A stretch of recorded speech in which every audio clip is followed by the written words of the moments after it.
이 시간 우리에게 주시는 하나님의 말씀은 구약 성경 에스겔 30장 25절과 26절의 말씀입니다. 에스겔 30장 25절과 26절입니다.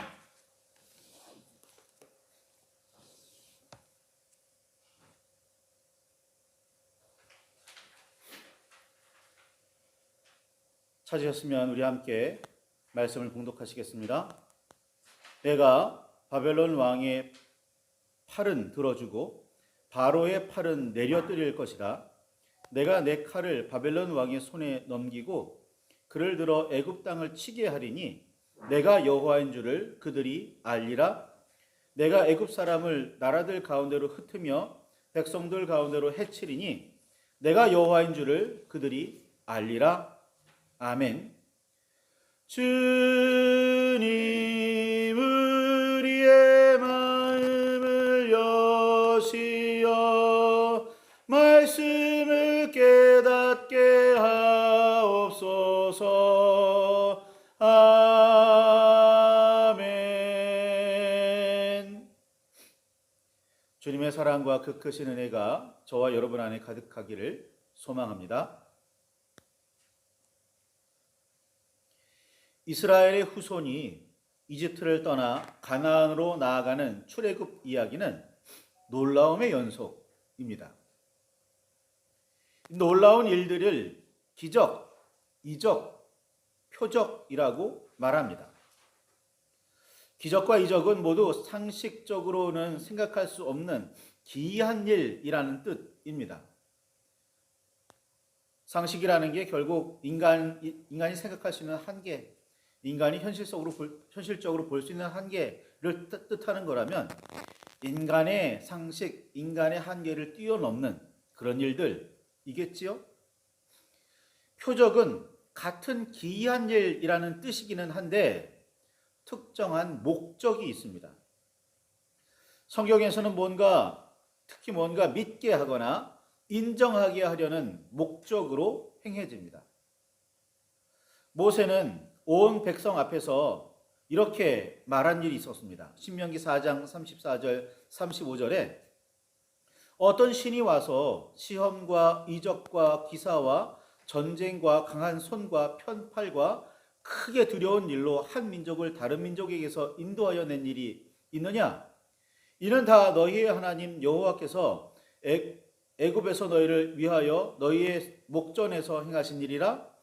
이것을 내게 나타내심은 여호와는 하나님이시요 그 외에는 다른 신이 없음을 내게 알게 하려 하심이라 라고 말씀하십니다. 이게 표적의 의미입니다. 출애굽 당시에 이집트에서 이루어졌던 10가지의 특별한 사건을 우리는 재앙이라고 말합니다. 그러나 이 단어는 막대한 피해를 입은 이집트의 입장을 드러내는 표현일 뿐입니다. 나라가 휘청이다 못해 멸망할 뻔한 엄청난 일들을 10번이나 연이어 겪었으니 이집트로서는 재앙이 분명합니다. 그러나 이스라엘의 편에서 보면 다른 단어를 골라야 합니다. 이스라엘이 보기에는 이 10번의 사건들은 기적 혹은 이적입니다. 성경에 기록된 놀라운 이야기들은 모두 이런 관점에서 재앙인지 이적인지 구분해 볼 필요가 있습니다.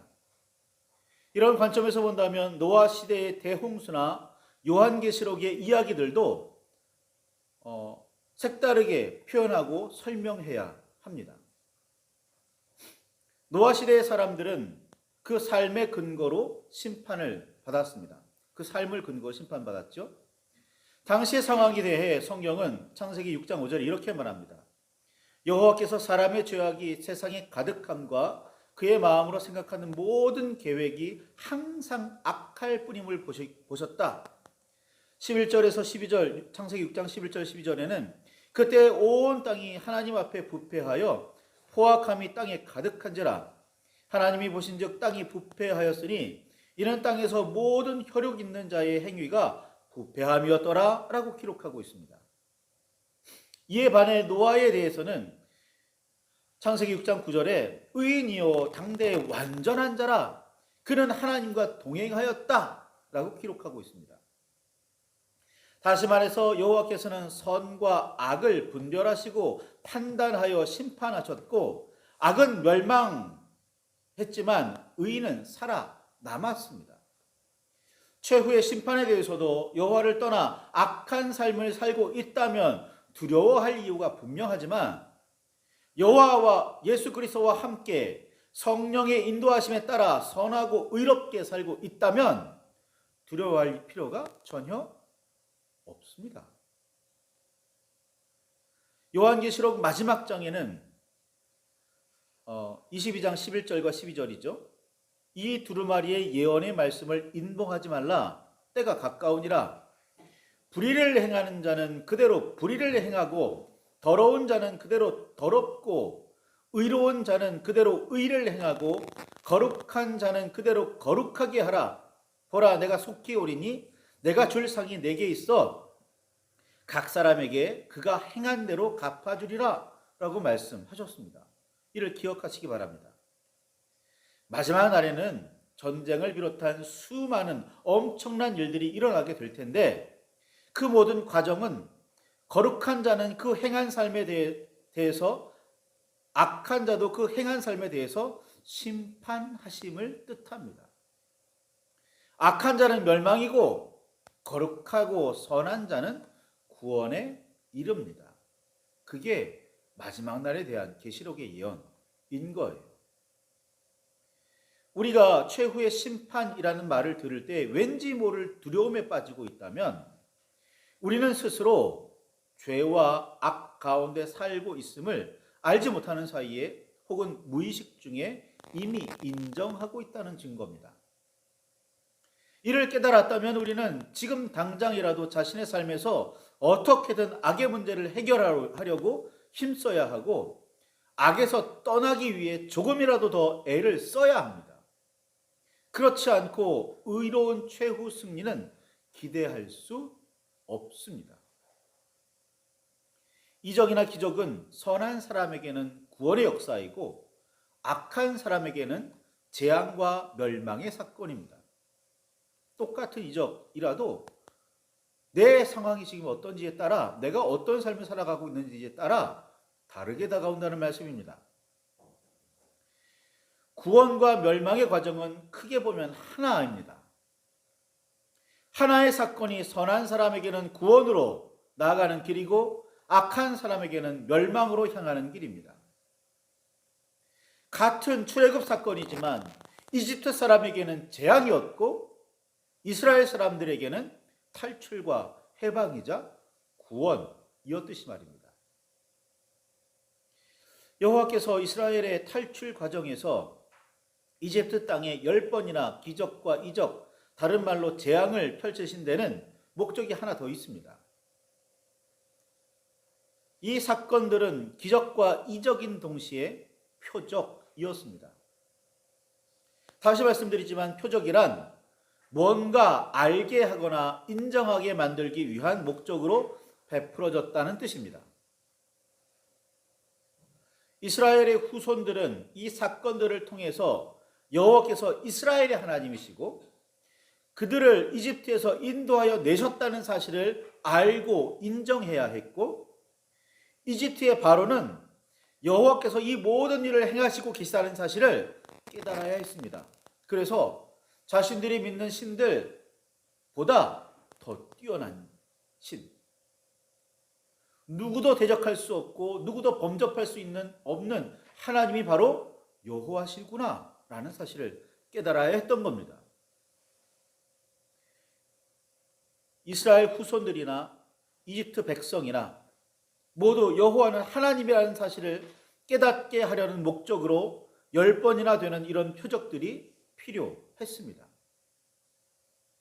이후로도 성경에는 여호와가 바로 하나님이시라는 사실을 깨달아 알고 섬기며 그 말씀을 따르라는 말씀이 수없이 반복됩니다.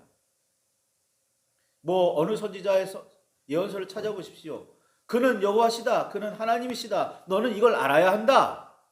이스라엘에게만 말씀하신 게 아니라 주변의 모든 나라들에게도 말씀하시죠. 여호와 같은 분이 어디에도 없고 비교 대상도 없습니다. 다른 민족들이 믿는 여러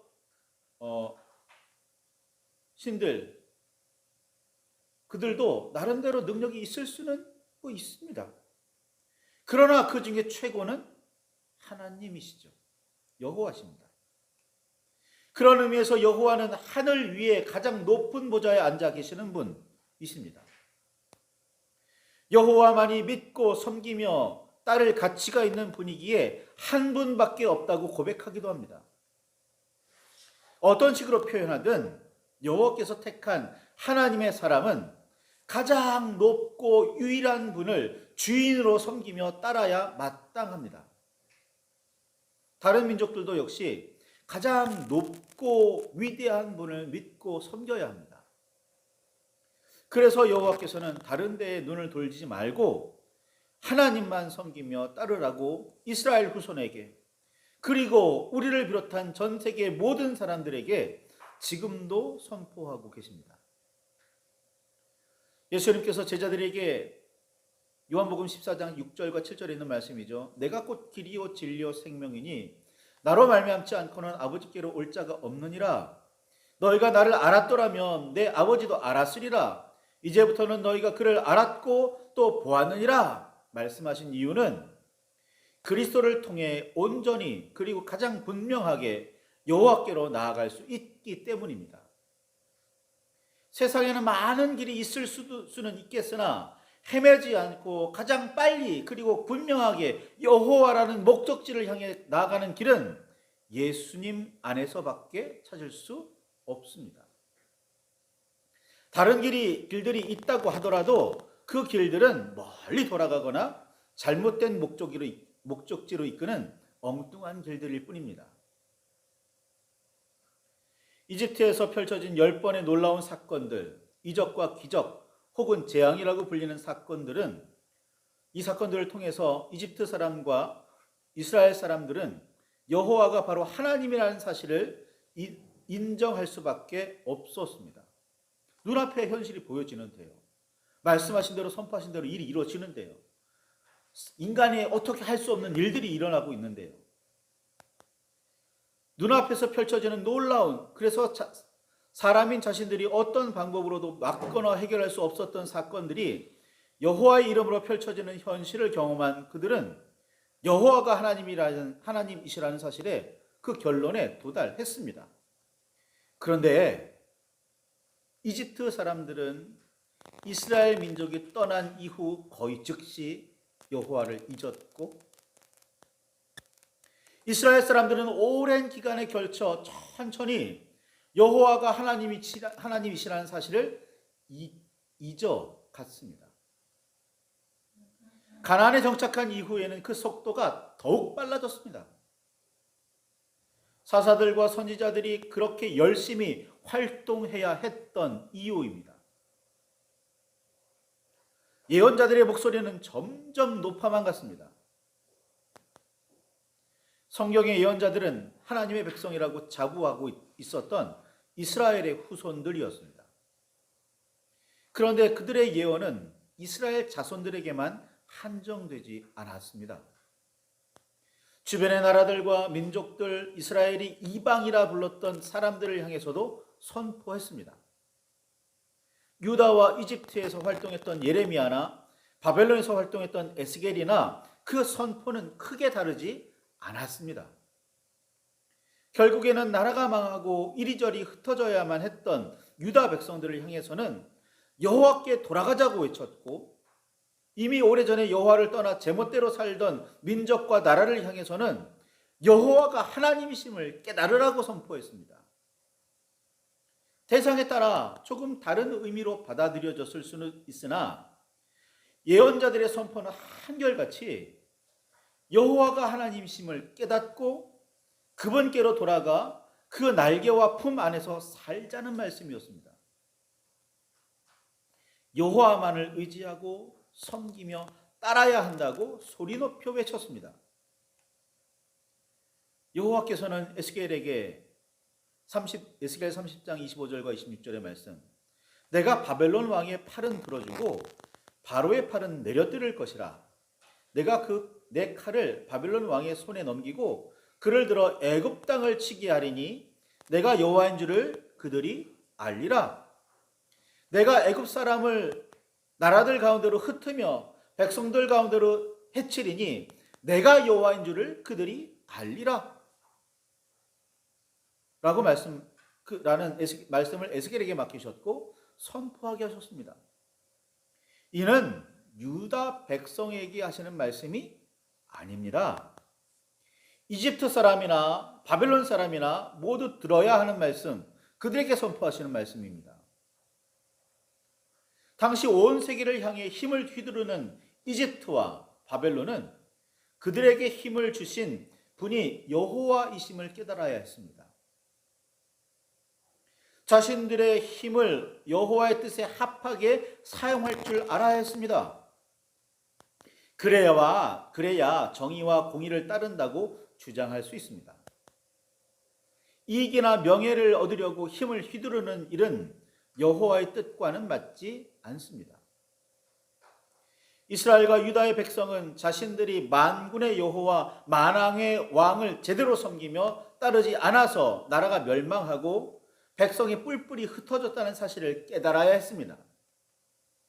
이것이 여호와께서 이 모든 일을 이루시려는 이유와 목적이었습니다. 여호와께서 하나님을 떠나 제멋대로 살아가던 이스라엘과 유다를 심판하셨고 멸망하게 하셨으며 뿔뿔이 흩으셨습니다. 여호와의 칼인 바벨론에게 대적하여 하나님께서 징벌하고 계시는 유다를 돕겠다고 나섰던 이집트를 심판하시며 결국은 바벨론에게 패하게 되리라 선포하셨습니다. 여호와께서 맡기셔서 하나님의 뜻을 이루게 하려고 허락하신 힘에 취해 제멋대로 휘두르던 바벨론도 심판과 징벌을 피하지 못하리라 예언자들은 선포했습니다. 유다 백성뿐만 아니라 이집트와 바벨론의 사람들도 여호와께서 온 세상을 운행하시는 하나님이심을 깨달아야 했습니다. 누구를 막론하고 여호와를 따르며 그 뜻을 받들어야 했습니다. 여호와께로 돌아와 그 날개 아래 머물며 평안과 은혜를 구해야 했습니다. 오늘 우리도 역시 그래야 합니다. 진정 여호와와 함께 하고 계십니까? 진정 하나님의 뜻을 받들고 계십니까? 참으로 그리스도인이 되어 예수님을 따르고 계십니까? 성령의 인도하심에 따라 나아가고 계십니까? 예언자들의 선포는 예나 지금이나 유다 백성들을 향해서나 아니나 모든 백성들을 향해서나 다 똑같다니까요. 여호와는 하나님이시다. 여호와는 살아 역사하고 계시고 세상을 주관하고 계신다. 그분 하나님과 동행하자, 함께하자. 다른 이야기하고 있는 게 아닙니다. 우리는 여호와가 하나님이신 줄을 알아야 합니다. 그렇죠? 그리고 그분과 동행하려고 해야 합니다. 그분의 뜻대로 살아야 합니다. 그래야 우리는 거룩한 사람일 수도 있고 의로운 사람일 수도 있고 선한 사람일 수도 있습니다. 그래야 우리는 구원에 이를 수 있습니다.